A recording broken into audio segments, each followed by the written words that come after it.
Ladies and gentlemen, welcome aboard the Wright Flyer. I'm Randy Wright, and I'll be your captain on this solo flight special edition of our state-of-the-art radio program.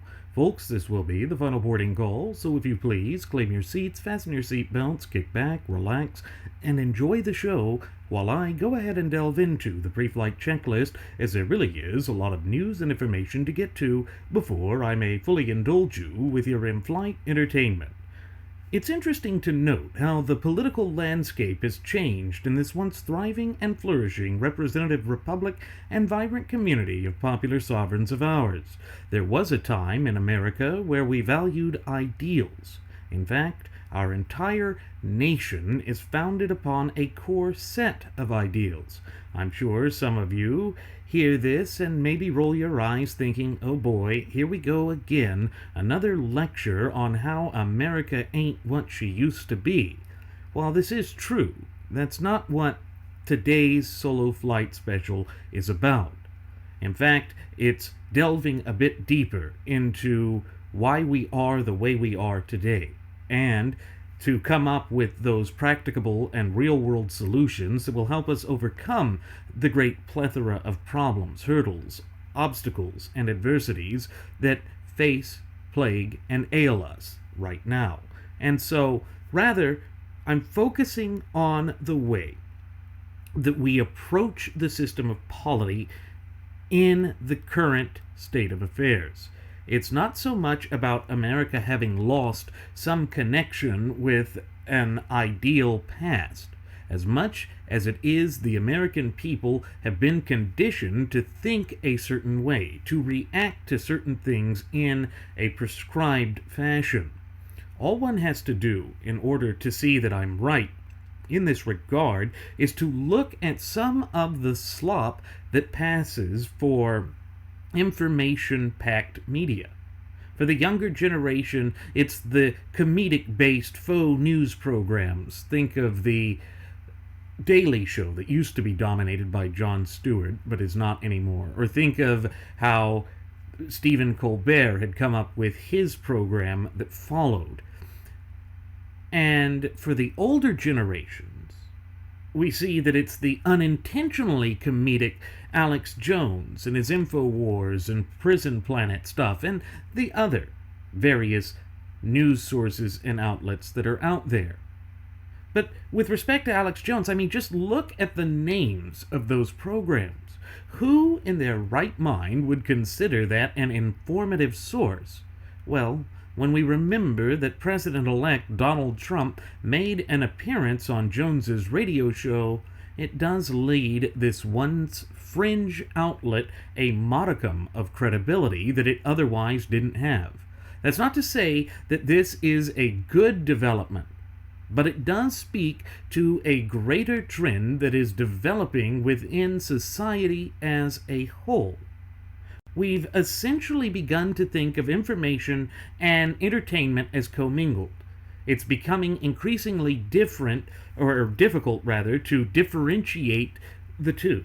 And that is due to a wide range of developments that have occurred since the time of William Randolph Hearst. Now, I know that about this time last year, or actually a little bit earlier than this time last year, I had done a solo flight special in which I traced the origins and the development of the graduates of Pavlov's School of Journalism for the salivating mainstream media. And each and every time, it always goes back to William Randolph Hearst and the rise of his newspaper conglomerate at the turn of the 20th century. And that's because he was the father of yellow journalism. He was the first to really basically approach this as though yellow journalism or sensationalism was the best way to sell stories. And when you stop and parse through the history of that, and I know this is a rehash, but it's so on point that it needs to be discussed again, you see that he wasn't just about providing news and information. No, he was going beyond that. He was going far beyond that. He was attempting to manipulate and thereby control public opinion. And in fact, the way that he had started his campaign to redefine the media landscape of the United States, thereby establishing his media empire, was to foment public outrage, to change public opinion away from the populist isolationism that was gripping the hearts, souls, and minds of the American people in the last decade of the 19th century, so that they would be fully in support of the outgoing Secretary of the Navy, Theodore Roosevelt's little war.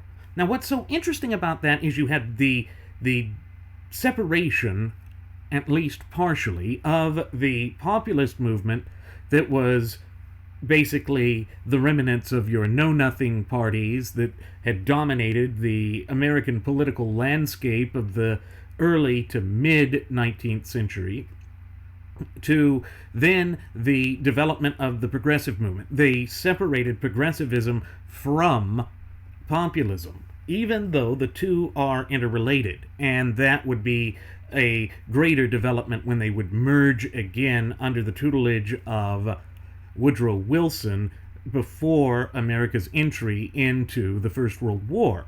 But Theodore Roosevelt was the true father of American progressivism, and so he went out of his way to make the kinds of friendships that were necessary so that he could have an inroad into the media. And that was the beginning of the intermingling of politics, politicians, media, and newspaper kingpins. And clearly that is what William Randolph Hearst was. He was the dominant media empire in these United States of America from that point until about the midpoint of the 20th century when he passed away. And you know what's interesting about that, too, is that famous movie by Orson Welles of Citizen Kane, it was based on the life and the manipulative attributes of William Randolph Hearst. In fact, they were concerned at the time that Hearst would do anything and everything in his power to try and bring a defamation of character and slander suit against the film and against any of the theaters that attempted to show it.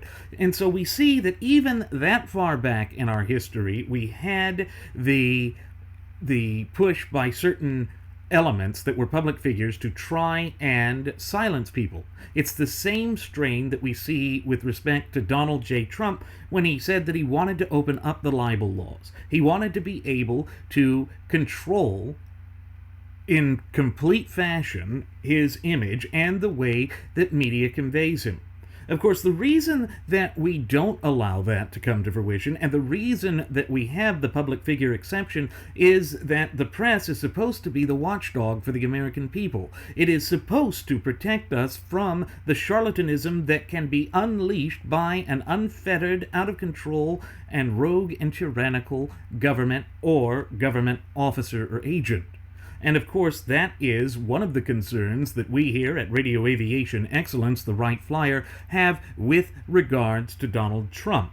It's that he has no restraint and that he is stepping into an office that has so far distanced and divorced itself from the clear and concise language contained within the four corners of our shared United States Constitution that you must be restrained if you are going to prohibit the government from encroaching upon, abridging, belittling, and destroying the fundamental and inalienable rights of the American people, which were endowed to them by their Creator, who happens to be none other than the God of nature himself. Now, I know that that may come across as repetitive, as a point that we bring up to the point of ad nauseum on our state-of-the-art radio program here, but it is so important because it ties directly into the overarching plethora of problems that have been prevailing against the American people for generation after successive generation.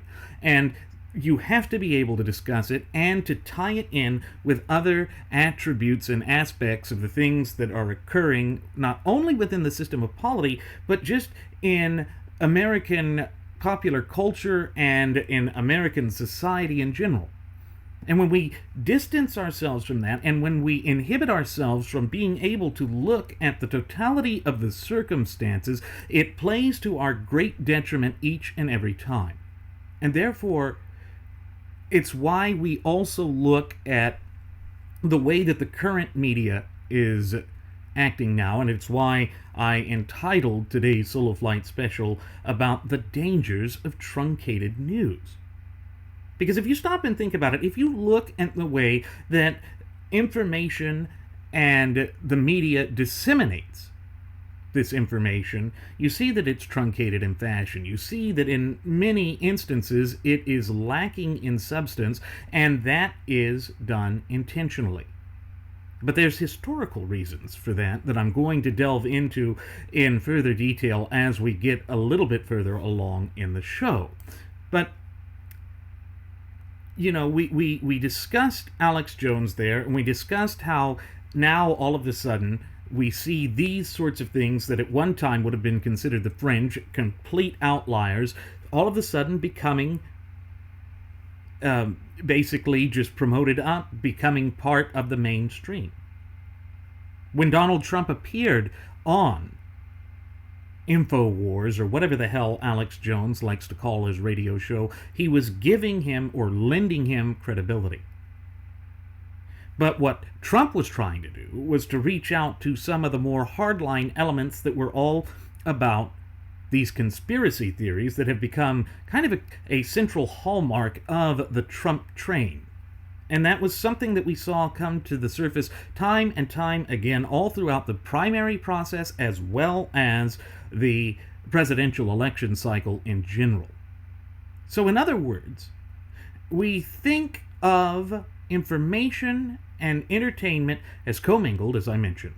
But the danger with such a line of thinking is that entertainment is, or at least used to be, primarily based upon fiction. Yet, when the two become blended and our attention spans have reached an all-time low, that is a recipe for a fertile propaganda field. And of course, we have always discussed the dangers of propaganda. Propaganda in and of itself is not dangerous. It is how it is utilized, and if it is utilized for destructive purposes, then it becomes dangerous. And we see just how destructive it was when you look at the 20th century. That was how the Nazi Party, or the National Socialist German Workers' Party, managed to essentially gain their iron grip on power that they did not let go of, and it plunged the world into war. So information is powerful. It goes to that old adage that knowledge is power. Well, knowledge is a tool to obtaining power. And the way that knowledge is used is a tool of power. But in and of itself, it's nothing more than a tool. But while I have mentioned that the development of this commingling of information and entertainment is dangerous and has changed the way that the average American approaches his or her system of polity, it leads to the next set of questions, and that would be how and why. The how is that there was a push to keep people tuned into a constantly connected 24-hour-a-day, 7-day-a-week, 365-day-a-year news schedule. And think about that. That is what we have seen ever since the rise of the 24-hour-a-day, 7-day-a-week cable news networks. Before that time, you were limited to the television network's broadcast news.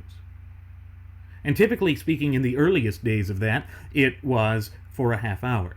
And then before that, you had the radio, and you had newsreels, which were also limited in their scope, that would show before matinees and big pictures and what have you. And then ultimately before that, you had the newspapers. The newspapers are the oldest form of information media outlets in the United States. And it was that aspect of having a free press, in a time when the press went out of its way not to say that it was impartial, but they just stated from the beginning what their partisan bent and leaning was, and people would disseminate and look through the information themselves. And that ties into something that great French observer of America in her halcyon days, Alexis de Tocqueville, said. He said, essentially, that the American people were used to being bombarded by sometimes radical and even sensationalized claims, but because the press was a free press and there were all sorts of different sides vying for the attention of the American people and vying to have some sort of an impact on public sentiment and thinking at the time, the American people were well acclimated to it. They would parse through the various sources that were out there and decide for themselves. And so that was part of the beauty of what free speech offers. But there is also the dark side of it. The dark side being how it could be manipulated by certain charlatans, such as William Randolph Hearst, who manipulated us to the point of where we went from being absolutely opposed to entering into the Spanish-American War of 1898 to fully for it, with trumped-up stories that were not based on fact, with sensationalism that has become the dominant pillar and hallmark of media to this very day. That got its start from that, and of course, a free press allows that. The danger is when you try and start censoring news, when you try and start controlling expression, you run into the risk of becoming a totalitarian, and then thereby, when the media is state-owned, you remove or tarnish or damage the credibility of the nation-state as a whole. And of course, that is a danger that we could ill afford to allow to come to fruition in the United States. But it has started to come to fruition in the United States. We know that the rank and file of the graduates of Pavlov's School of Journalism for the salivating mainstream media have gone out of their way to basically give a friendly bent to the left and to propose a propagandistic agenda that is right in line, marching lockstep with the frothing at the mouth Fabian socialist machinations and propagandistic narrative and agenda. And so the credibility of our mainstream media is shot. It was fully exposed for being the charlatans and hacks that they were. And that was part of the whole WikiLeaks thing, and that's part of how technology is beginning to rebalance the scales of power and control of information. You see, information is but a form of knowledge. It is a tool, a building block in which we utilize to create knowledge, and it is the dissemination of that which is power. And therefore, it sort of modifies that old adage that knowledge is power. But back to the how. Is we know that the half-hour broadcast with a Walter Cronkite propagandist was no longer enough with the emergence of the cable news network. Ted Turner, who was one of the pioneers of the cable news network and this 24-hour-a-day, 7-day-a-week, 365-day-a-year news cycle, had to find a way to make his cable news network succeed. After all, in those early days of cable networks, they couldn't even run ads. That's right, folks. In the early days of cable television, they didn't even run ads. This was how they sought to distinguish or differentiate themselves from the standard terrestrial television networks, such as ABC, NBC, and CBS. And recall that they had originally started off as radio networks. So it's interesting how this development occurred. Plus, it was also, by not running ads, how they justified making viewers pay a subscription for their programming. Boy, how times have changed. Because you can't even watch cable television without there being a plethora of ads. Maybe even more so than on network television. But that's just because it outgrew that. It's because they said, well, we have to justify the higher costs of hiring actors, writers, producers, what have you. But in those early days, it simply did not have the ads. And so that made it even more difficult when you were doing live broadcasting, because it meant that there was no break. It's kind of like how we here at Radio Aviation Excellence, the Wright Flyer, don't have breaks in our production. So what you see is what you get. You're getting a constant stream of us communicating. And there's no breaks for me, so I just have to go with the flow of the information as it's in front of me and just have this open and honest conversation with you. But in some ways, it is also a more honest form of disseminating information. It's because I don't have time to sit there and try and obfuscate the truth or come up with fluff, and if I do, it's going to be readily apparent. But that aside, the early cable news companies quickly learned that if you strictly covered the hot headlines of the day, the coverage would become circular, repetitive, but above all, boring. Plus, it lost any and all sense of urgency.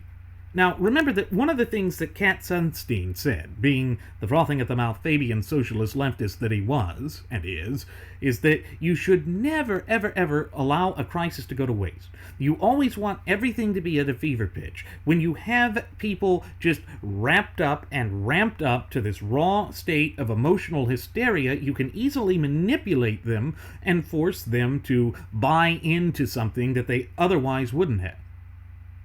And you see that the Patriot Act is an example of that we created a government conglomerate that would have been seen as way too powerful, except that we were in the midst of that tragedy, that travesty, that just atrocity that was carried out by those Islamo-fascists on September 11th. And so we were deeply and grievously wounded. We were in a state of raw emotionalism, and it passed because the usual questions weren't asked. This is what the frothing at the mouth Fabian socialist leftists always base their approach upon. It is how they seek to incrementally indoctrinate and thereby poison a society, to force that society to adopt their dark and twisted machinations, which each and every time is always against the best interests of the people. That's just the way it is. That's the way it has always been. That will not change. That is the type of mindset that they are wedded to. And if you recall, their original iconography for the Fabian Society that traces its origins back to 19th century Great Britain was that of a wolf in sheep's clothing. It was all about power, corruption, and control through the utilization of deception. But with respect to the sense of urgency and the cable news networks, we know that people tend to tune into the news right before they either head to work or when they wake up or get home. That's why prime time is considered the perfect time to have a fast-paced and hard-hitting news program. When one's news comes solely from that little snippet of time, the program has to rope in the target and hit them with something short and memorable, thereby ensuring that the customer returns for more. Now, there's nothing wrong with a good, competitive, capitalistic mindset like this. In fact, that's one of the driving forces of the American economy itself. However, it's somewhat counterproductive when it comes to informing oneself, because it limits you to the information that's being disseminated, and it's not necessarily giving you the ability to look into it for yourself. And think of one of those catchphrases, one of the buzzwords that's used by the Fox News network that went all in for Trump relatively early in the primary process, that of "we report and you decide." But what is it that you're deciding from that little bit that they report? Is it fair and balanced, another one that they use? Not really. Balanced in comparison to what? The other news networks? Or balanced in comparison to what they had said on a previous program? You see, those things aren't clear. And yes, the insinuation of it is that it's fair and balanced compared to the other networks. And I'll further explain why it is that they go with that tripe and why they use that as their buzzword and slogans as we get further into the program. But it's just to show you here that there is this tendency on the part of the cable news networks to truncate news, to try and have it in this neat package where we are essentially combining the elements of news and entertainment. But being informed is not always about entertainment. And again, the flip side of the information is, as I said, if information is so cut and dry that it's boring, people tend not to recall it, they tune out, and that is also counterproductive. So the networks basically found themselves in a bind with this. Turner didn't much care about having people informed, so he turned out sensationalized stories designed to cut to the lowest common denominator, which in turn brought in greater revenues for his pet project. In fact, what CNN stands for is Cable News Network. It was the first, and it was Ted Turner that created it. But at a certain point, this reached critical mass, driving the critical masses to alternate news outlets and sources. And you see that some of the terrestrial television networks had started to come into the news business as well. MSNBC, but it wasn't MS at that time, and CNBC was the first cable, and that somehow became their business-oriented news. But you see, that was the competition coming in. And one of the principal complaints was that the news programming wasn't about news anymore. CNN had started filling its airtime with exploding cats, or was that exploding GM pickups where they had to manipulate it to blow up? Anyhow, it wasn't really based on news. Sure, it was based on manipulation of the news. It was based on trying to get a certain slant or cut of the news out in a particular fashion, but it wasn't based on the news itself. And of course, the reason that they had gotten away from that was, as I previously mentioned, it was repetitive and people would tune out. But in response to these complaints, Turner created the Headline News Channel, which, surprise, surprise, was a CNN product, of course. And it was initially a circular and repetitive platform for the day's hottest news items. Of course, it wasn't a ratings boom, but it shut the critics up for a while. It allowed him to sit there and justify the things that he had been doing with CNN to say, hey, look, we're listening to our audience, we're listening to the critiques, we're trying to adapt to it, and we have a platform for you here. And so if our opinion is slanted one way, you don't have to watch that part, you can watch headline news. Of course, though, with cable, if you ever notice this, things like with the History Channel that shows no history anymore whatsoever, they tend to eventually wander away from that. A prime example is MTV, which started off as music television. Now it's all a bunch of reality drivel and left-wing propaganda. But again, in the beginning of the cable outlets, that was how they began. They started with a mission, they started with a point, and without the advertisements, they had to sort of stick to that. And so they were competing for a niche audience. They had to carve out this special niche for themselves, and they had to utilize that in such a way as to be profitable and to keep people, subscribing for their channels. YouTube has started to go down that path a little bit with the way that it's set up, that you can subscribe to channels if those channels meet what you're interested in. And yes, there's advertisements on YouTube now, but in its beginning there wasn't. And so you see that there are these various elements that come into play here that impact it and are a quintessential part of how the system was working. But again, it was in response to this, and for the purpose of being manipulative to a certain degree, that they created that. But even during that time, there were still complaints about the general leftward slant of the cable news outlets as well as the terrestrial television news networks.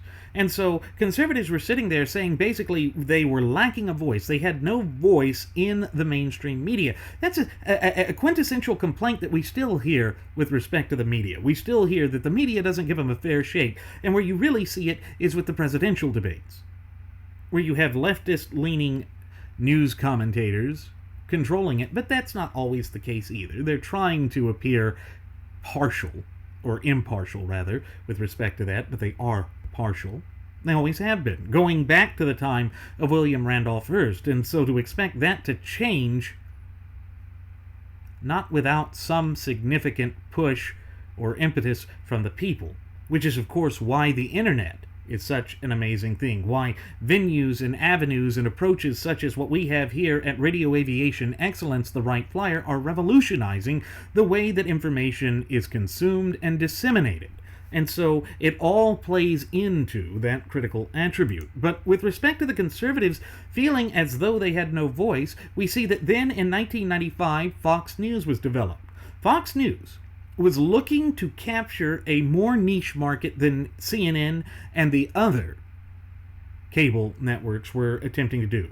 They had heard the grumblings of more center-right Americans that none of the cable news outlets or even the terrestrial television network news fairly covered their point of view. Thus, the channel tried to custom tailor their programming to meet the particular needs of this niche audience. The one pattern that we get from all of this, though, is that television news, irrespective of which side of the political aisle it came from, was truncating the news to keep people tuned into it. Lifestyles and working habits had become such that people needed to be on a faster schedule. Everything became rushed, and as we sought convenience in fast food, so too did we seek convenience in fast news.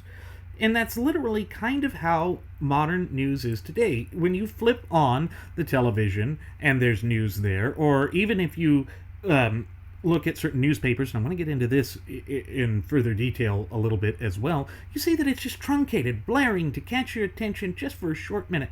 You know, you could have something like Mariah Carey screws up her lip syncing on New Year's Eve. And that's it. That's all you need to know. On to the next item. That's how it goes. It's always truncated. They don't give you enough time to pause and reflect upon what's there.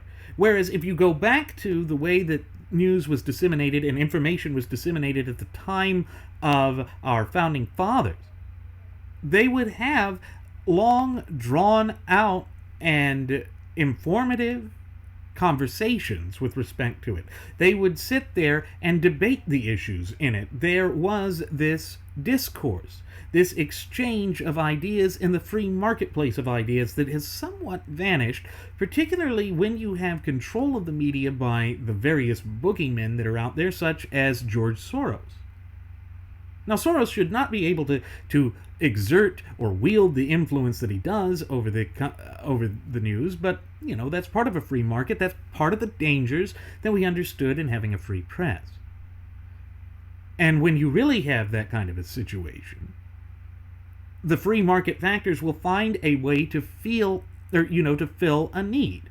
That's what Fox News was originally, but we see that even they have sort of departed from that. But so we see that this fast convenience in news became a new established norm. We patterned our lives around this fast-paced, short attention span news cycle.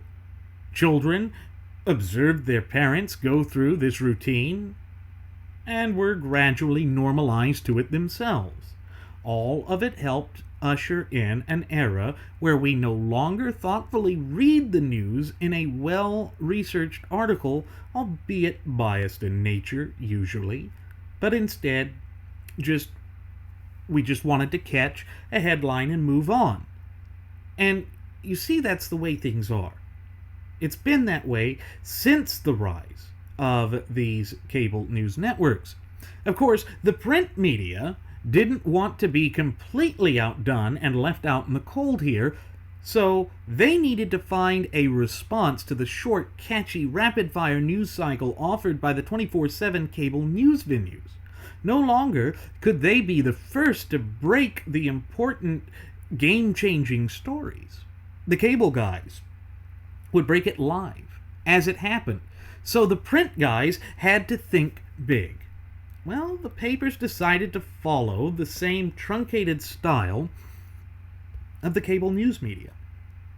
Rags like USA Today simply vomited headlines and short stories onto the page and began circulating them in that fashion.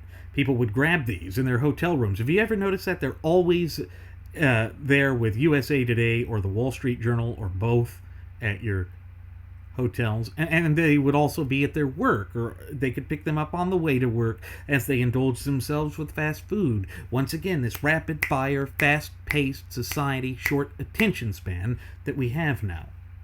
Gone were the lengthy investigative pieces, and in its place stood the truncated headlines that one could skim and have the entire story down. It was almost like they were trying to achieve news through osmosis.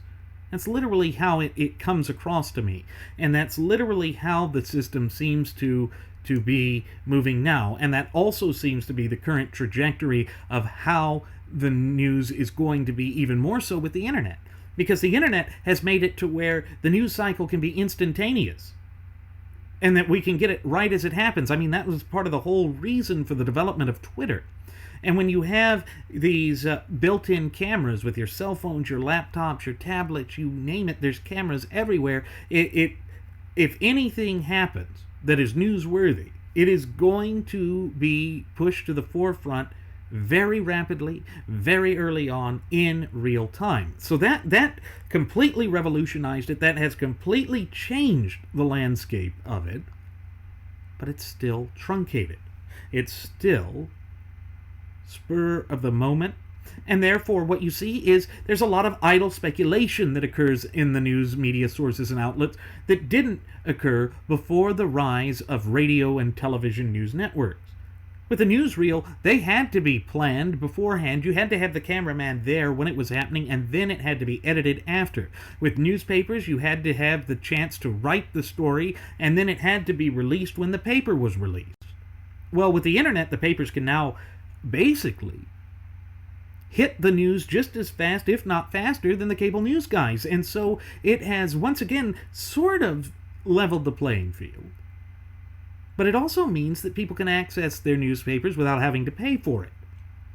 And so that, too, creates a new challenge, because it means that their old avenue of approach is outdated. Their mode of disseminating information and their profit system doesn't quite work as it used to.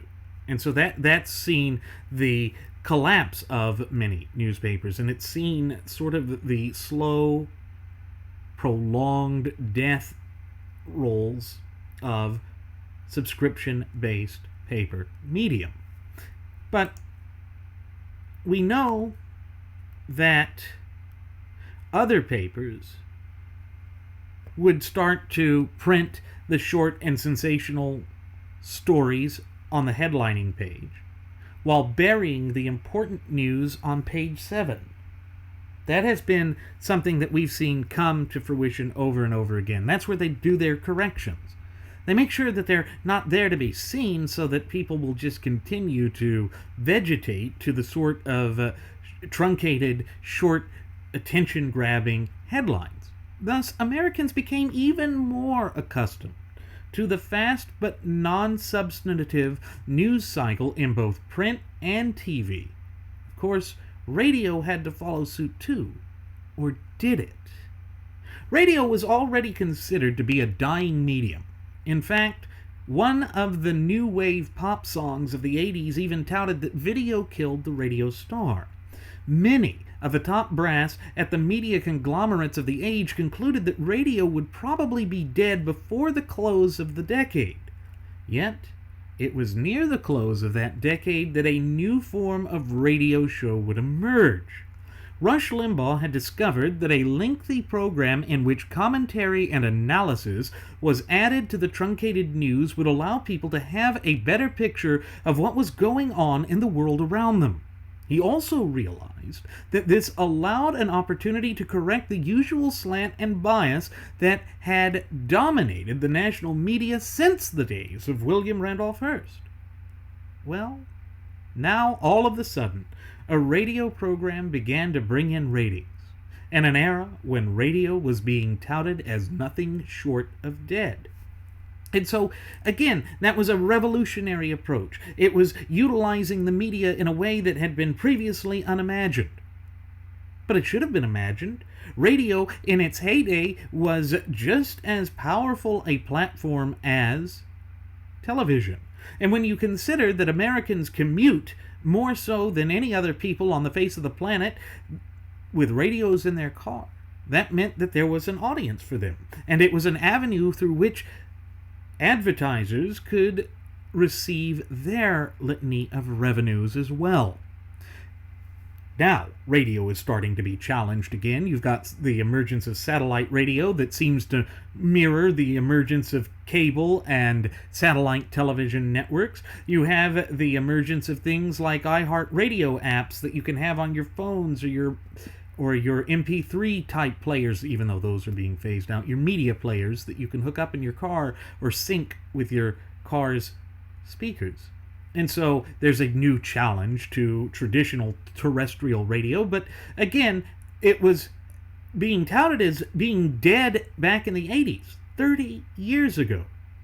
But we see that with the kindling of this idea of a certain format of talk radio, that the AM radio frequency was given a fresh breath on life. And so what Rush had done was to create a revolution in the medium, and other programs began to emerge as well. Conservatives began to gravitate towards these programs so that they could get their take on the daily news. Combined with the emergence of Fox News in 1995, the daily retinue for your average conservative American had emerged, and it had been fully established. And it's interesting to note that the left took notice of the development of this new niche for conservative thoughts and ideals being disseminated over the airwaves. They tried to create Air America. Nobody wanted to listen to it. The leftists had the truncated mindset. It was too long to focus on it. And this is part of the reason why I used to think that the right was logic-based, reason-based. We always had been. We always based ourselves on arguments of logic and reason. But when you see the disillusioned conservatives that were duped by the discordant and disharmonious strains of the Pied Piper of disillusioned conservatives, and the way that the gutless opposition party, or GOP, and Rush Limbaugh, and all of these guys that started that revolution have just folded, it makes me wonder as to whether we have fallen victim to this sort of truncated mentality and approach to the dissemination of information as well. And I think the answer to that is yes, we have fallen victim to that. Yes, that is the growing trend, this idea of convenience and just repeating things irrespective of whether the information within them has been corroborated or not. And I think that's a dangerous path. I think it's a dangerous path that could easily lead us down to the path of tyranny, despotism, but ultimately and above all, oppression. But still, we have to overcome the problems that have emerged, and we have to also stay in tune with what it was that made us great to begin with. And folks, forgive me if the video was just a little choppy there. We're having slight technical difficulties here, but I've got it back on. But anyway, going back to the revolution that occurred with Rush and the impact that he had on radio. We see that it was longer. It wasn't truncated. The purpose of it wasn't to be based on that which is short or that which is just developed for the sake of convenience. It was something greater. It was something bigger. It was something that would have more of an impact over the long haul. And so we see that it was a way to basically expound upon the news that was already out there and to cut through the diatribe and the worthless nonsense and drivel that was being passed off as news, that was being basically used in a way to bamboozle the people and to keep a certain type of control over their information and the news and how it would play out. And so again, it was a way of leveling the playing field, for lack of a better term. But the dangerous trend that we see is, with shows like Rush's and a great many of the other so-called right-wing radio shows, is that it was solely personality-driven. It was, again, blurring the lines between information and entertainment. The dangerous trend that emerged from that was when you see, due to the personality of a popular host and the rapid pace of our modern lifestyles, these hosts could say anything, and it'd be credible because a particular host said it. Advertisers had begun banking on this as well. They clamored to have their wares peddled on the top-ranking show. They even went so far as to run promotional codes, with the host's name being the top tagline. Well, this last election cycle fully demonstrated what happens when this conglomeration of entertainment and information becomes so murky that one cannot really see the surface and the truth. Rush, as we've mentioned, abandoned his conservative principles and used the power of his personality to lend credibility to a man who was not conservative.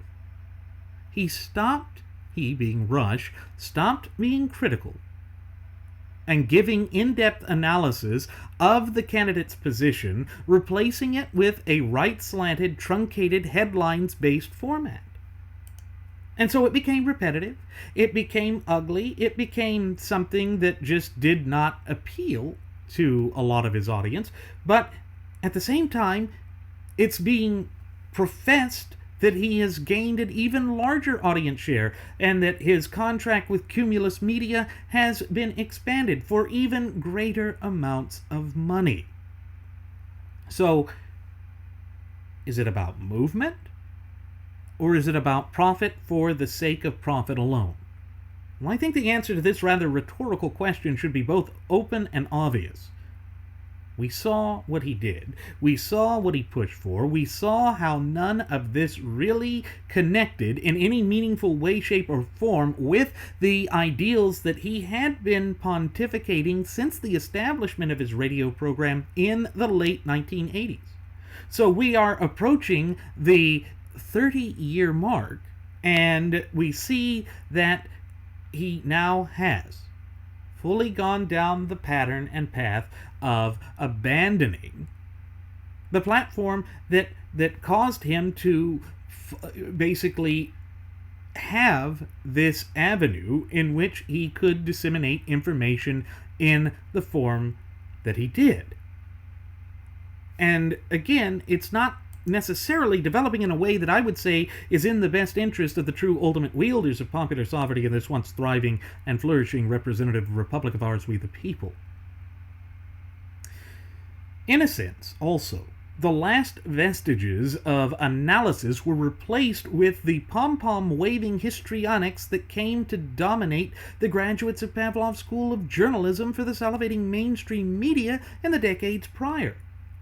People so accustomed to the thought of Rush being a conservative personality went along with it.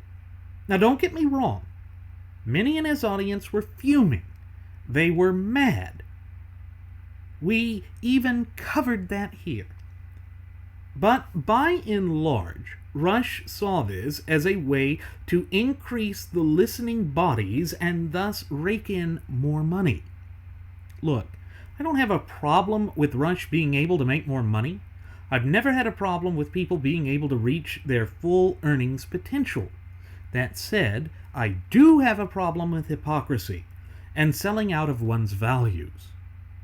That places one down a very narrow path to irrelevance, and worse yet, all-out betrayal. Now, one of my oldest personal friends even said it's like Rush has separated himself from conservatives. And he's right. Limbaugh purposefully separated himself from the very audience that had propelled him to the platform that allowed him to reach his full earnings potential. He had turned coat, or as our founding fathers' generation would have put it, he had turned Arnold, after Benedict Arnold. And again, that's part of the reason why we here at Radio Aviation Excellence, the Wright Flyer, had named the year and the election cycle of 2016 as the election cycle and the year of betrayal. It's because we see that these traditional stalwart voices of our institutions, of our values and traditions had been abandoned. It had been swept aside and cast by the wayside for mere political expedience, profit, and power. And that's not who we are. That is not reflective of what our movement is about or what our movement was ever about. Yet we see that as these things fall into place and as the full picture unfurls before our very eyes, this shifting dynamic within the American system of polity and within our information media sources and outlets is palpable. It's there. It is something you cannot ignore. It is something that is there and it is not changing. Except for how other avenues and approaches, other sources and venues, such as Radio Aviation Excellence, the Wright Flyer, have begun to emerge, where people can have their own voice, where a different approach can be taken. And that is part of what is so great about a free market system and why we should take pause when we see these crony corporatist deals like the carrier deal and like the alleged stimulus spending package that Trump wants to push through, in which we will spend $1 trillion over the span of 10 years. Now, we know that Rush went out there and defended that. He did the pom-pom waving cheerleading routine for that, basically saying, well, conservatives, thus bringing it to what my friend said, he was separating himself from conservatives, the audience he had always claimed to serve. After all, isn't it the Limbaugh Institute for Advanced Conservative Studies, that faux quasi-intellectual group that he had created, or moniker he had created for himself, who said that, well, you know, it's not conservative, but it's good. It's good for Republicans. That is an all-out and out betrayal. That is abandoning the principles and the entire ideals that he had used to create his program and his persona in the first place. And again, that harkens back to why I said it was dangerous to have it based solely on personality. Sure, it's fine to have a great personality. It is fine to have a magnanimous and just debonair type of personality that draws people in. You use the talents that God gave you, the gifts that God gave you, in order to build upon what you are trying to create, in order to achieve your maximum earnings potential. There's nothing wrong with that. But when you use it to manipulate, when you use it to bamboozle, when you use it to essentially hoodwink those who had given you money, who had been loyal to you for all those years, that becomes intellectually disingenuous. That begins to separate you from what really matters and begins to make you no different than the rank and file of the graduates of Pavlov's School of Journalism for the salivating mainstream media. And I hate to say this, and I hate to see that this has come to fruition with respect to the man who was once touted as the king of conservative talk radio, the father of this information revolution, for lack of a better term. But it is what we see. It came to fruition. It is what dominated the 2016 presidential election cycle, and there is no way around that fact. And you can't make it up either. You can't make it up that we began to break away from that. But what Rush doesn't see is that this can harm him. He's got an immediate short-term ratings boost from his change in format, and screw anything else. At least that's the approach he's taking now. Well, folks, just as CNN had reached a critical mass with exploding fluff news ringing in the creation of headline news, traditional conservative talk radio is about to hit critical mass as well. The demagoguery is tiresome at best, and people are feeling betrayed. We've had people approach us on social media saying they've had it with Rush, and they would look for venues like ours. When things get truncated, and when we attempt to make everything fly by wire instantaneous, that's when we begin to fall victim to the less scrupulous sorts who seek to dominate our thoughts for us. Remember, Rush used to tout during the election that those who disagreed with Trump simply didn't get him. As if there was some sort of super secret code or magic word that would part the hair sea and allow conservatives to discover the great glow of Trump's new club Gitmo Tower. But the truth is, we do get it. We understand what Trump is. Trump is the product of truncated news. He is the poster child of slanted news based in headlines and the power of personality. In other words, he's an amalgamation of the worst aspects of every part of the modern media stream of conscience. Thus, he is a reflection of the fractured society which yielded unto him the reins of political power in this once thriving and flourishing representative republic and vibrant community of popular sovereigns of ours. There's really no more apt of a description of him than what I've just provided. And it shows no signs of changing any time in the foreseeable future. Now, Rush had gotten so high on his own meteoric rise that he's lost sight of the principles that made him popular to begin with. He's gone nearsighted and can only see the same truncated headlines that the rest of us see. His show is much less about analysis now than it is about his own personality. If that's the sort of thing you're into, well, have at it. But that's certainly not what we're dedicated to here at Radio Aviation Excellence, the Wright Flyer. That is not what our mission is. That is not what we hope to convey and deliver unto you.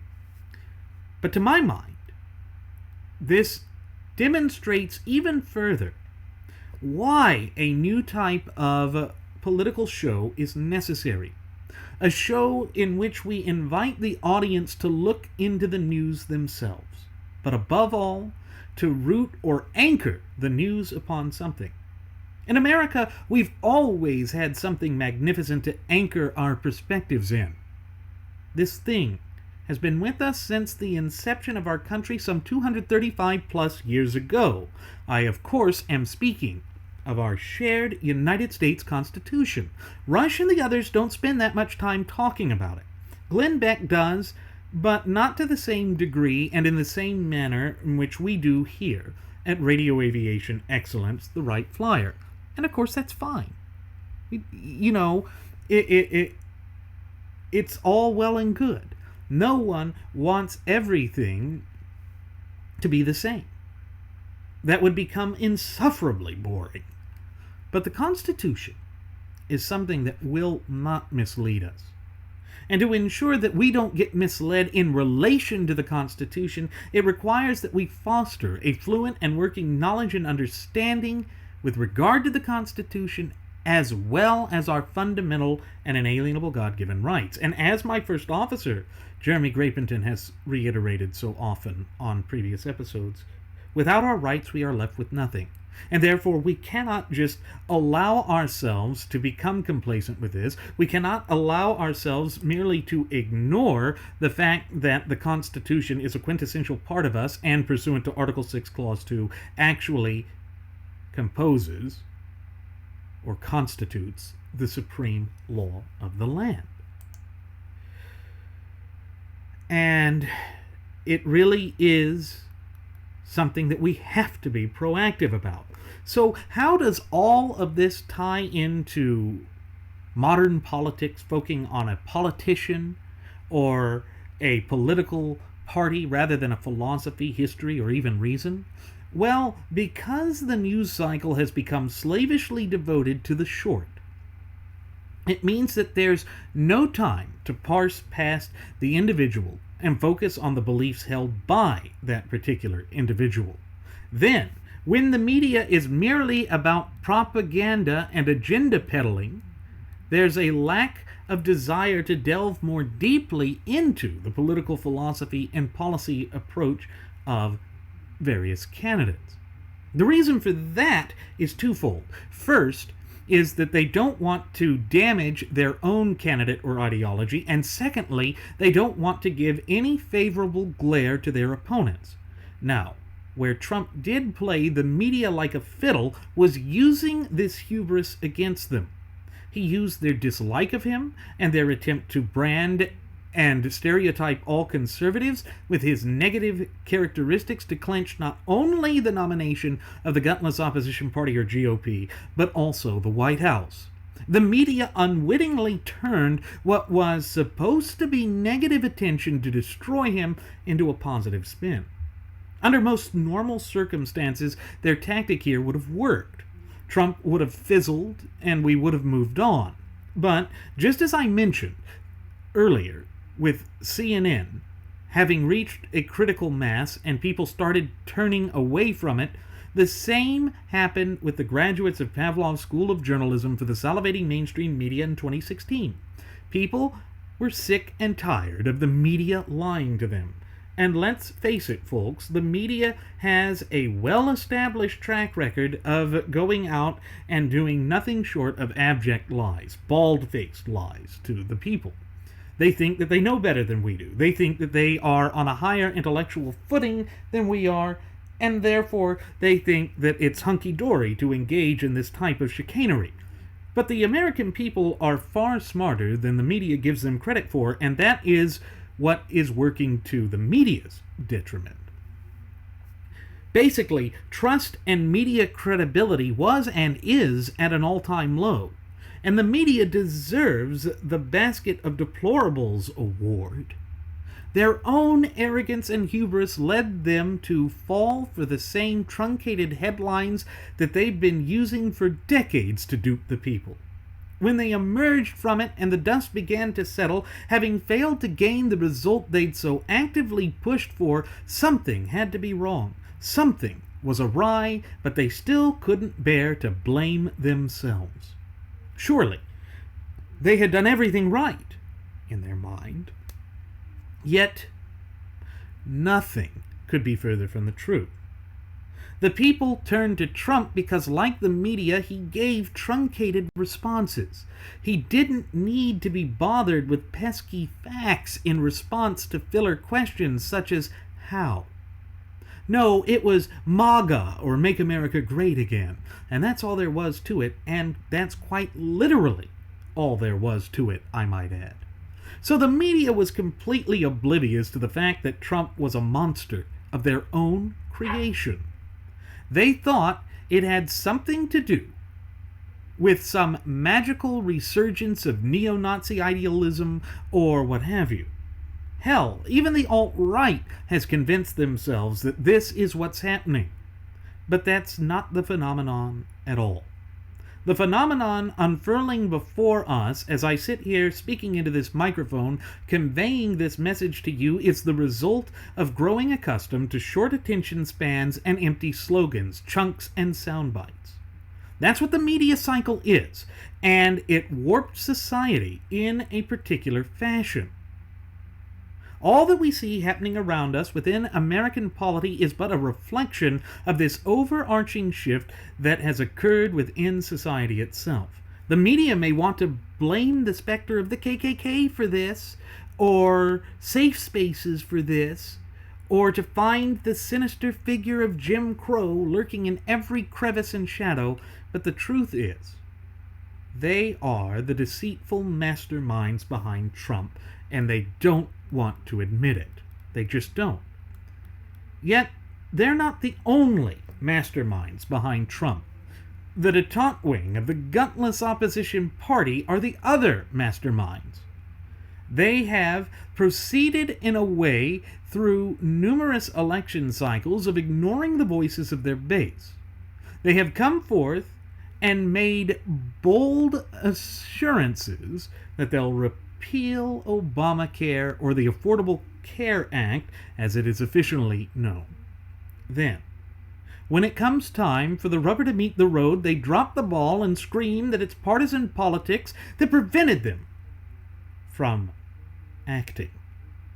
This sort of mindless drivel caused people to throw up their hands. The GOP hadn't found a way to compete in the truncated world of sound bites that we live in today. The Constitution, despite being written at a 5th grade reading level or syntax level, wasn't short enough to be condensed to 10,000 characters at a hashtag. Or they didn't want to put in the effort to find a way to do that. So they came off as looking old, dull, tired, but above all, boring. After all, people have grown so accustomed to news and entertainment being blended that they expect politics to be flashy, showy, and include a few explosions for good measure. Thus, Donald Trump, who had already proven himself as a carnival barker showman via his reality television show The Apprentice, gave the people the show. The panache, the flash, the truncated thoughts and rambling run-on sentences. He made even grander promises and is already walking them back and looking for scapegoats to blame the changes upon. This is the monstrous reality that the GOP, the DNC, and the graduates of Pavlov's School of Journalism for the salivating mainstream media gave to us and to themselves. Therefore, in a very real sense, Donald Trump is a child of the fusion of information and entertainment. He isn't anything of substance, yet he managed to place himself into a position where he forces himself to be something of substance. Of course, what results is a proverbial thunderstorm. Think about that for a moment, folks. What is a thunderstorm? It is the result of cold, unstable air slamming into warm and stable air, or cold, stable air clashing with warm and humid, unstable air. The result is sparks, and if powerful enough, destruction. That's what Trump is with respect to the political climate in this country. He's that without substance slamming into the truly substantive. The question is, just how damaging will this storm be? Based on some of the things he's already done, I think he has the potential to be exceedingly damaging. We see the damage that he's already wrought with respect to traditional conservatives. We already have people like that idiot Stephen Moore that says it's no longer the party of Reagan. And what does that even mean? Once again, it's a truncated headline way of saying that constitutional thought is no longer welcome within the confines of the gutless opposition party or GOP. But that's not the worst of it. Trump is also a figure who works on every side of every issue. He walks on every side of every issue. In other words, he's neither a conservative nor a quote-unquote liberal. Rather, he's a self-interested man who will wreck the country if it suits his own ends. That's literally all there is to it, and that is literally why we say he poses such a significant and drastic threat to our system of polity, to our political philosophy, and the way that our nation is headed. Therefore, contrary to what Rush has said, it's easy to understand the Trump phenomenon. Rush took the easy path with that. He didn't delve in asking the hard-hitting questions. He went out of his way in order to avoid having to ask such difficult questions. No, what he wanted to do was point it out and then have everyone pat him on the back for espousing some sort of a brilliant factoid. In the past, Rush would have delved into Trump's consistently inconsistencies. He would have eviscerated Trump's progressive stances, and he would have pointed out how he failed to live up to the conservative platform. Instead, we have him rather wryly remark that, "I said Trump isn't a conservative." But as previously mentioned, that's merely the truncated, shortened version. One of the things that Rush always used to complain about was how, what he's sarcastically called the drive-by media, simply chops a story up and presents it to fit their political slant or agenda. Even in the name that he gave it, alluding to drive-by shooting, speaks to how it's truncated and rapid-fire in nature. I mean, after all, what are the hallmarks of a drive-by shooting? It's a rapid and oft-times inaccurate spray or hail of bullets that usually kills more than just the intended target. Rush has begun engaging in the same tactics which he once decried. The opposite approach to a drive-by is that of a sniper.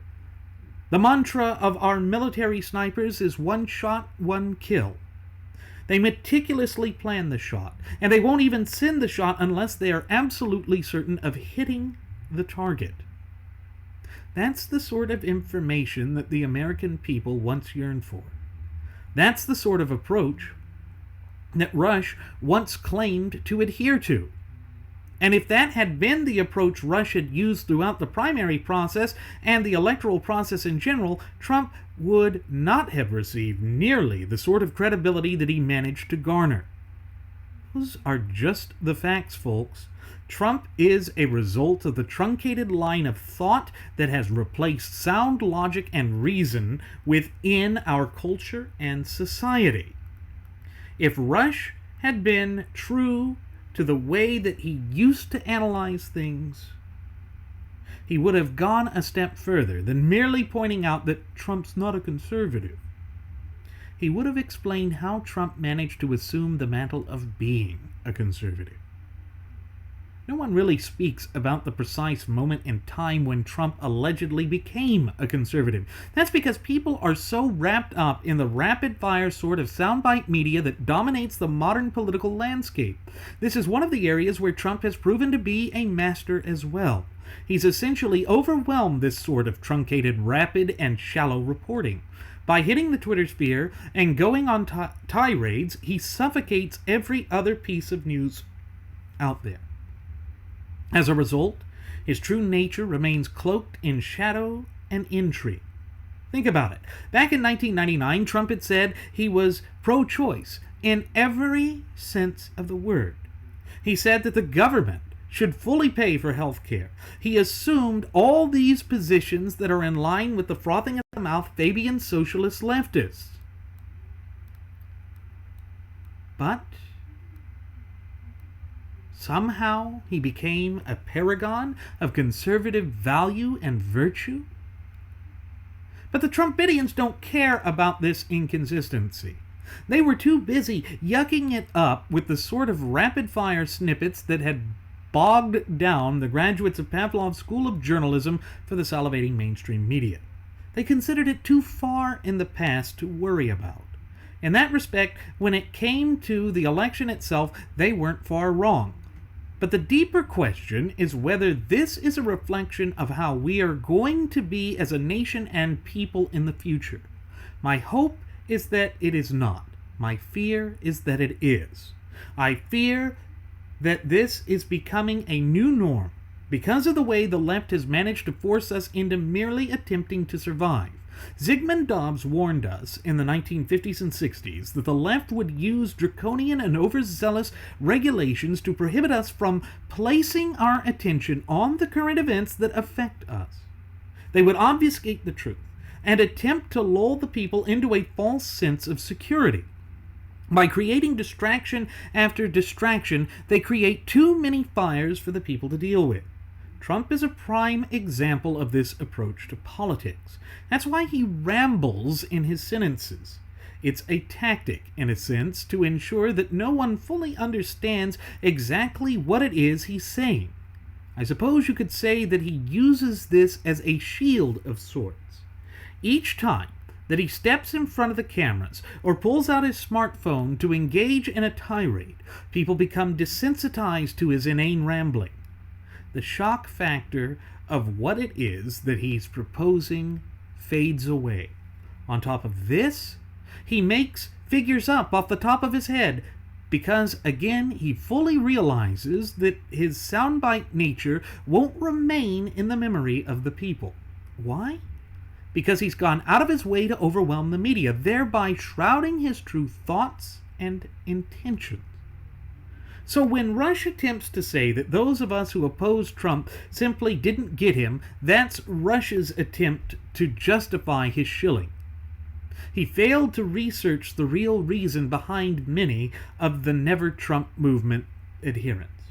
Then, when he did realize what it was, he attempted to shame them with the Only Never Hillary moniker. It was shameful, but it shows that he, too, has fallen into the trap of truncating the news. In that sense, he has become an established part of the rank and file of the graduates of Pavlov's School of Journalism for the salivating mainstream media himself. All of a sudden, the magic touch he had, which revolutionized what was at the time a dying media, has vanished. But the lingering question is, for what purpose? What did Rush really hope to achieve with this monumental abandonment of his unique style? It can be summed up in one word: expedience. Expedience is what motivated his willful betrayal of everything he ever stood for. I believe that the expedience wasn't merely limited to access to a greater audience. Recall that early on he stated that he knew Trump personally. They were golfing buddies or something down those lines, and therefore he worried that he might not be able to stay objective. Truth be told, that's exactly what happened. Rush wanted the expedience to maintain unfettered access to the Golden Quaff. He saw this as a way to get more golfing opportunities while continuing to fatten his piggy bank. That's really all there is to it, and to my mind, it's disgusting. Adding insult to injury, Rush knew the weight people placed on his opinion. Recall that I stated earlier that the flaw of his platform was the personality angle. Personality is fine when it's used to promote what the show claims to advocate. It's a whole different ballgame, however, when he truncates the stories to draw people to a choice they'd never make otherwise. That's the other aspect of the truncated soundbite mentality that drives the modern media. When you are sworn in to testify in front of a court at law, the oath demands that you state the truth, the whole truth, and nothing but the truth. The second part is the point of interest here. Truncating facts and stories to fit a narrative is the same as lying. There's really no way around that, folks. In a sense, Rush told the truth, but not the whole truth. And certainly what he told fails the nothing but the truth attribute. Rush was deliberately misleading his audience. He had bellowed that people loved Trump because of his stance on immigration. He even stated that was something he liked about Trump in one of his editions of the Limbaugh letter. However, when a dismayed caller pointed out that Trump didn't really mean what he said and was beginning to walk it back, Rush attempted to save face by claiming that he'd never really believed Trump meant what he said with respect to the immigration crisis and issue. Folks, If that were the case, then why didn't he state that to his audience beforehand? If what he was saying had been true, why did he reduce the exact and polar opposite position to writing within the four corners of that edition of the Limbaugh letter? It's because he refused to tell the truth, the whole truth, and nothing but the truth. Now, I can already hear the shrill voices of my critics proclaiming that I'm holding Rush to too high of a standard, that this is unrealistic, or that I'm seeking the perfect candidate, and that Rush, or the perfect, let's just call him a pontificator here, a perfect pontificator, and that Rush doesn't have that much of an impact. Well, for starters, the standard isn't that high. It's just being honest. That's something we attribute to being a virtue, or at least we did at one time. And didn't Sam Adams say we ought to be a virtuous Republican people? With respect to me being unfair to Maha Rushy, I'm not being unfair at all. I'm merely stating the facts as they were and are. I'm parsing out what he said and did, and pointing out an inconsistency. In other words, I'm not falling into the trap of merely providing truncated facts. We've always said here at Radio Aviation Excellence the Wright Flyer that we didn't want you to take our words at face value. We want you to look into this for yourself. See whether our analysis logically flows from the facts at hand or not. You see, this is how we have civil discourse. This is the method through which we promote our values, traditions, and institutions. On top of this, one can be certain that this phenomenon isn't merely limited to Rush or even the realm of talk radio. Matt Drudge has made a name for himself by aggregating stories from a plethora of news and media outlets and sources while applying his own headlines to them. In that sense, Drudge engages in the sort of truncated news that has been the primary focus of today's Solo Flight special. He's a master at manipulating the headlines to get what he considers to be more toward how the right would view it. However, there's more to it than that. His strategy changed during the 2012 election. I noticed then that he was aggregating more favorable stories towards Romney during the primaries while ignoring the negatives. This became even more blatantly apparent throughout the 2016 election cycle. He literally buried news that would paint Trump in a negative light. He went so far as to Photoshop images of Marco Rubio to make him appear childlike or a dwarf. It was personalized and downright nasty. Yet it proved to be effective. As we have oft-times stated on previous episodes of Radio Aviation Excellence the Wright Flyer, these sorts of perceptions usually matter more than truth in the arena of politics, and they're difficult to escape. Trump managed to use this to his advantage with El Jefe Jeb Bush. Everyone thought of Bush as the low-energy candidate thanks to the buzzword truncated caricature that Trump painted. All of these things taken by themselves might not seem that impactful, yet when you analyze this under the totality of the circumstances, its full impact becomes readily apparent. There was an effort to dumb down the news. They sought to draw people away from their own natural conclusions, thereby leading them to conclude something different entirely. That's the sort of manipulation that we expect from the rank and file of the graduates of Pavlov's School of Journalism for the salivating mainstream media, not the so-called conservative press, for lack of a better term. In other words, our voices began to mimic the style of the left, which in turn led us to nominating someone who wasn't truly conservative. In an instant, we were transformed from being a political movement of reason to a pathetic carbon copy of the things we claim to oppose. That's the tragedy that came to the surface during 2016. But now that it has come to the surface, it tells us what we must do in order to combat it. In order to clearly define ourselves, we must take measures to distance ourselves from those that would engage in this sort of deceitful conduct. We must make our mark on the political landscape, and we must demand reform within our ranks. Now, it would be foolishly short-sighted to conclude that said reform should be limited to a political party or platform. No, this is something that must transcend the traditional constraints of political party. This is something that goes more to the heart of who we are as a nation and a people. In other words, we need to grapple with how we reached this deplorable condition and find a way back to being the virtuous people that Sam Adams said we have to be in order for the Republic to thrive and be successful. Now, I fully realize that this is far easier said than done. I know that the task might seem impossible given the current state of affairs in these United States of America. But we really don't have an option when it comes to this, folks. This is the path we must travel, and we have to overcome it. So, to overcome this, we have to find an alternative approach to the soundbite media. We have to also change the soundbites so they invite people to delve deeper into what it is that's important and the knowledge that they must further expand upon.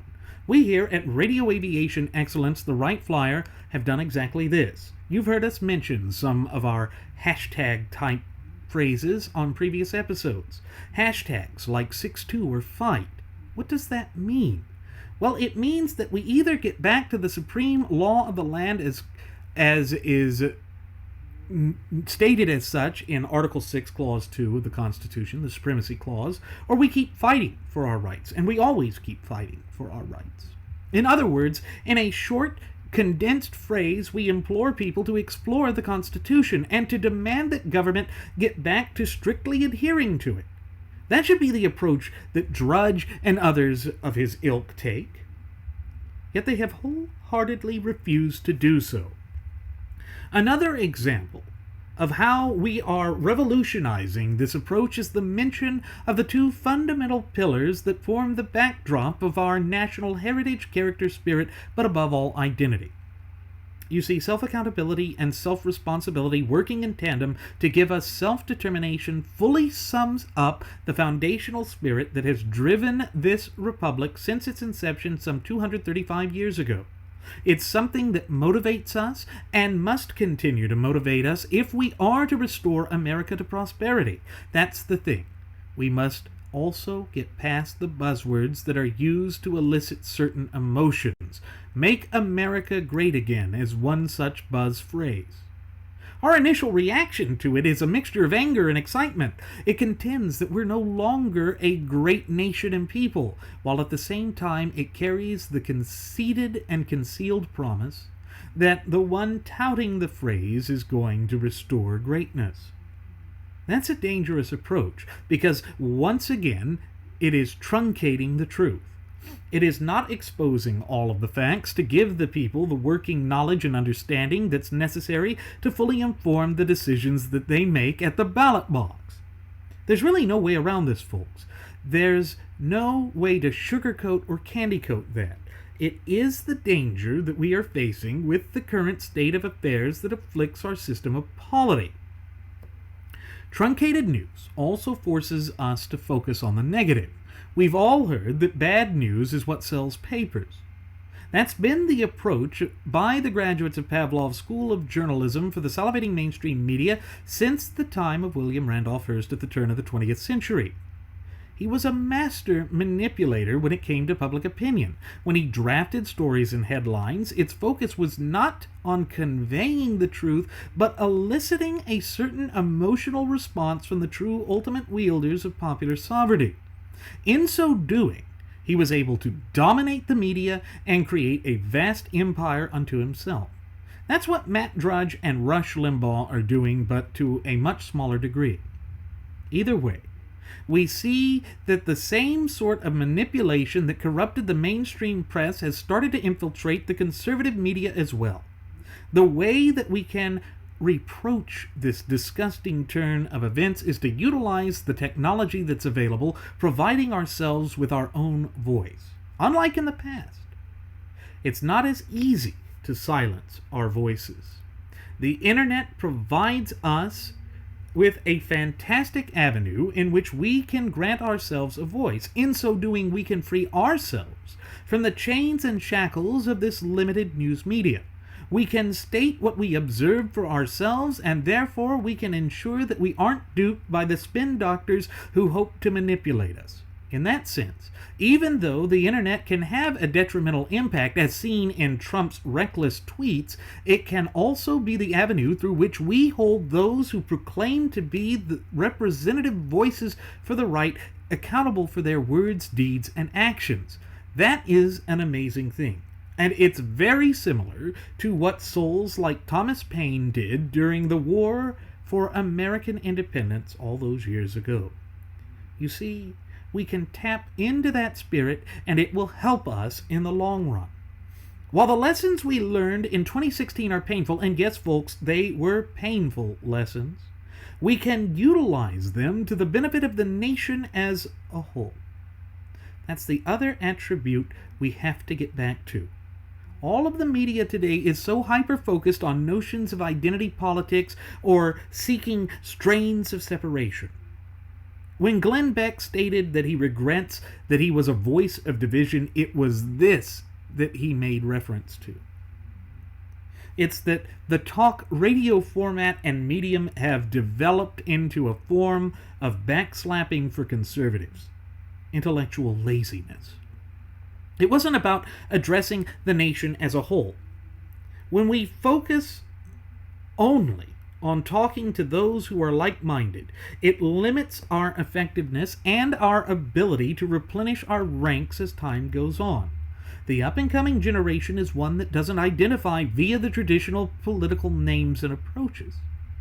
The socialists understand this, which is why Bernie Sanders had made such inroads with the youth despite being a bizarre-looking madman. He understood that to reach the younger generation, you had to appeal to them via alternate sources. This is also what the alternative right, or alt-right, is seeking to accomplish. They embrace the term alternative in order to express how they are not confined by the old titles and positions. Now, it's also to hide a darker element of their beliefs and positions, but it was packaged in such a way as to present it as shiny, new, and unconstrained. We should focus our message to all Americans. We do best when we demonstrate to all Americans that the Constitution works. That's where we can find strength. The problem is that the pre-existing structure and system doesn't want to lose control of the power and wealth that it has amassed for itself. Instead of adapting as it would have to under a free market, it is seeking to stifle the rise of new voices and new approaches. Now, it's important that we preface here that new approaches should not be out of line with the Constitution. Because, as we have so frequently stated, the Constitution is timeless. It applies to all eras because it is based upon the immutable natural law tenets. When we think of these developments within that connotation, it frees us up to reach a wider audience. It allows us to convince more people that the way of socialism is nothing short of the way of enslavement and oppression. There are ways to utilize the tactics and strategies of the left to undermine the left, but it must be done in such a fashion that we don't abandon the principles that have guided this nation for over 2 centuries. That's the disconnect that people like Rush and Drudge suffer from. They fail to connect the dots that must be connected to ensure that the nation remains robust. Unfortunately, they are merely looking at this from the lens of self-interest. They want to find a profit from it all, instead of realizing that profit will come from the efforts of the people, that people will ultimately respond positively to the voices that free them up. Profit should flow through merit. And isn't that quintessentially American anyway? Isn't that what we're about? That's what the free market is about. And that's the reason why the current GOP is beginning to take a position in opposition to a free market approach and strategy. When we realize this, it also provides us the foresight to try and overcome the hurdles that these new developments pose. It frees us up to be honest with ourselves and our fellow sovereigns. But most importantly of all, it allows us to say in no uncertain terms no to the forces that would drive us down a path of recklessness and wanton destruction by refuting their claims and demanding adherence to the fundamental tenets contained within the four corners of our Constitution. In so doing, we are ensuring the continued vitality of our liberties, freedoms, and our very nation for generations to come. And at the end of the day, isn't that exactly what we have been striving to accomplish all this time? I think so. Now, with that said, it is time for us to begin our descent. I'm going to go ahead and send the flight attendant back for one last round of alcohol. Folks, if she attempts to truncate your alcohol, feel free to push her out of the plane. As always, I'm Randy Wright, and I've been your captain. I'd like to thank you for choosing to fly the Wright Flyer. Should you have any questions, comments, concerns, or even topic suggestions, please feel free to leave them either in the comment section on our YouTube page, or on our Google Plus page, or even our Facebook page. On top of that, I invite you to follow us on Twitter with the Twitter handle @RadioAviationEX. One more time, folks, that's @RadioAviationEX, and there you will find our departure board that lists my personal Twitter account, as well as the personal Twitter account of my first officer, Jeremy Grapenton, the Blogspot account where we place alternative links and videos, as well as the audio-only version of our state-of-the-art radio program, so that you may indulge yourself however so you may choose and at your leisure. And then, of course, there is the Cafe Press account. At the Cafe Press account, we have all sorts of trinkets and goodies. And that includes hats, shirts, shoes, jewelry, mugs, thermoses, drinking glasses, shot glasses, stationery, laptop sleeves, phone and tablet sleeves, tote bags, and more. Either with our original Radio Aviation Excellence logo or our First Class Passenger logo, and even the two Uplifting America logos. With so much to choose from, and at such reasonable prices, you can't go wrong, folks. As always, thank you for flying with us. We'll see you again next time. Please do take care.